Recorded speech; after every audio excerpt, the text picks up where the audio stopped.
뉴스 기사에 세종시가 거의 10개월째 하락의 길을 타고 있다는 기사와 영상이 많이 있습니다. 오늘은 세종시 아파트 하락이 언제까지 이어질까? 라는 질문으로 한번 이야기해 보겠습니다. 첫 번째 질문은 세종시 하락이 10개월째 빠졌는데 얼마나 빠진 건가요? 자, 팩트를 한번 체크하자면 KB부동산이나 국토부에서는 매주 매매 지표를 발표합니다. 그 자료에 의하면 작년 7월부터 계속 빠지고 있습니다. 한 번도 안 쉬고 계속 하락하고 있는데요. 그 지표가 3.08%입니다. 결과적으로 지표만 보았을 땐 10억짜리가 약 3천만 원 정도 하락했다. 하지만 체감상으로는 훨씬 더 많이 빠졌습니다. 3천만 원이 아니라 2억 정도 빠졌다고 생각합니다. 기사 유튜브도 그렇고 실제로도 맞습니다. 자, 지금 보시는 이미지는 제 사무실 근처 아파트 거래표입니다. 전에는 6억 이상 거래됐던 것이 지금은 4억 5천에 거래되고 있습니다. 자, 6억에서 4억 5천이니까 차이는 1억 5천 정도입니다. 전체적으로 25% 정도 빠졌다고 보시면 됩니다. 어떻게 보면 엄청 많이 빠진 거죠. 여기 아파트 3생활권에서 가장 거래가 잘 되는 아파트입니다. 세종시 대부분의 아파트를 클릭을 해보시면 거의 모든 단지가 10%에서 15%까지 빠진 곳들이 많이 있습니다. 정말 좋은 대장 아파트를 제외하고는 한 10에서 15% 정도까지 빠졌습니다. 사람들은 세종시 가격이 떨어질 만큼 떨어졌다는 의견이 많이 있습니다. 일단 세종시 아파트 가격이 많이 오른 것도 사실입니다. 너무 올라서 일부 조정이 되는 것도 정상이고요. 하지만 이게 과연 바닥일까요? 제 생각은 큰 고비는 잘 넘긴 것 같습니다.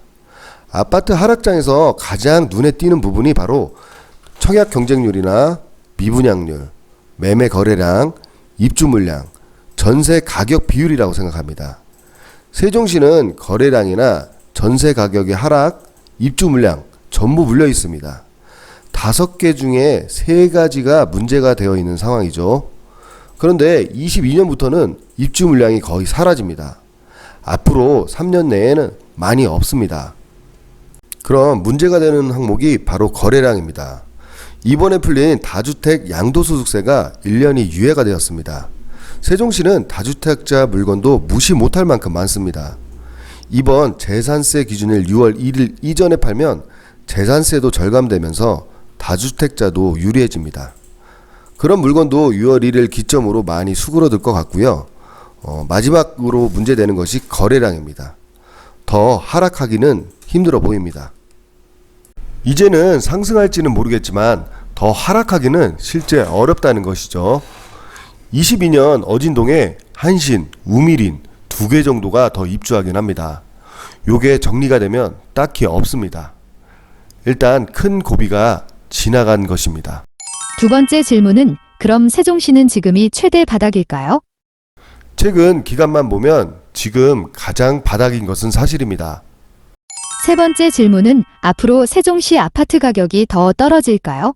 당분간 입주 물량이 나올 동안 약 2년 정도는 안 떨어질 것 같습니다.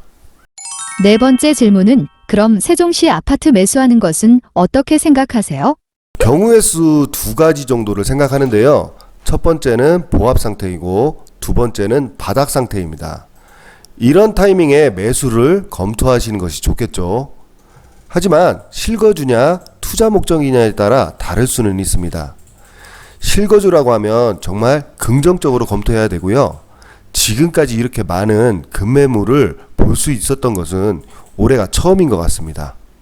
아마도 당분간은 확정된 정책 변화가 없기 때문에 거래는 계속 뜸할 것 같습니다. 자, 지금까지 세종시 부동산이 바닥을 칠 수 있었던 실질적인 이유는 바로 대출 규제인 LTV나 DSR 규제 때문입니다. 실거주라도 대출 규제를 해버리니까 실거주 매수자들도 꺼려합니다.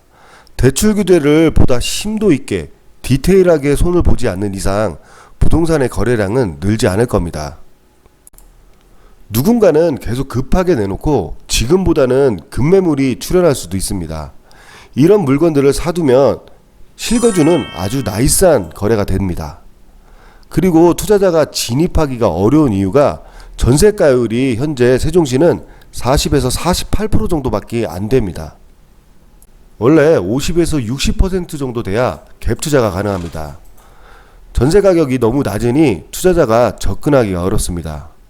그런데 실거주자들은 들어가면 대출 40% 정도 일으켜서 입주하면 팔아도 그만, 안 팔아도 그만이기 때문에 전세가율과는 전혀 상관이 없습니다.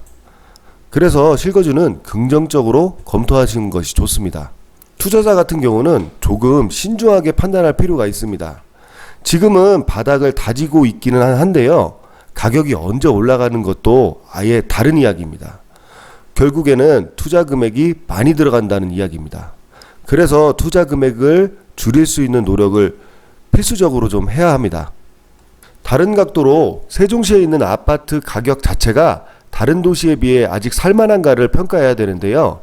여기서 조금은 생각을 해봐야 합니다. 저는 개인적으로 아무리 못해도 대전만큼은 계속 꾸준하게 상승할 수 있다고 보는데 요즘은 대전도 어렵기 때문에 세종시가 단독적으로 상승할 수는 없습니다. 결론적으로 보수적으로 접근할 필요가 있습니다. 근데 만약 들어간다고 하면 조금은 장기적인 안목으로 바라봐야 되고요. 최대한 돈이 많이 묶이면 안 되기 때문에 갭을 줄여야 합니다. 제 생각에는 선대출과 후순위 대출 등 레버리지 효과를 충분히 활용하시는 것이 좋습니다. 투자금을 최대한 낮추어서 상위 10% 내의 아파트를 최대한 저렴하게 사서 중장기적으로 가져가는 선택이 가장 무난하지 않을까요? 5번째 질문은 이렇게 하락하고 세종시를 잡으려면 어떻게 해야 할까요? 보통 입주 물량이 터지면서 미분양도 같이 나게 됩니다. 그래서 입주 물량이 점점 정리되면서 미분양이 점점 소진되는 시기, 그 시기에 사는 것이 가장 최적의 타이밍입니다. 자, 세종시 같은 경우에는 미분양이 없습니다. 신경 쓸 필요가 없고요. 여기는 일자리도 고정적이고 인구도 계속 늘어나기 때문에 집중할 것은 하나인데요. 바로 입주 물량을 체크해야 됩니다. 세종시는 3년 동안 입주를 많이 했고요. 이제는 없습니다.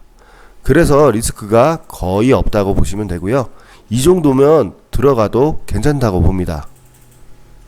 마지막 질문은 세종시 부동산을 한마디로 정리한다면?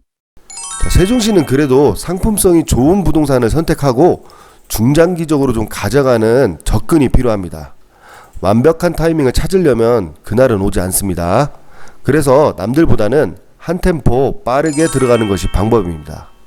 자, 결론적으로 실수요자들은 지금이 최적의 매수 타이밍이고요. 투자자로 보면 중장기적으로 보면서 1급지보다는 2급지를 사서 안 떨어진다고 생각하고 들어가시면 됩니다. 오늘은 세종시 하락의 끝이 어디인가에 대해서 한번 이야기해 봤습니다. 오늘 내용이 유익하셨다면 좋아요, 구독 부탁드립니다. 더 좋은 내용과 더 좋은 매물로 다시 한번 찾아뵙겠습니다. 감사합니다.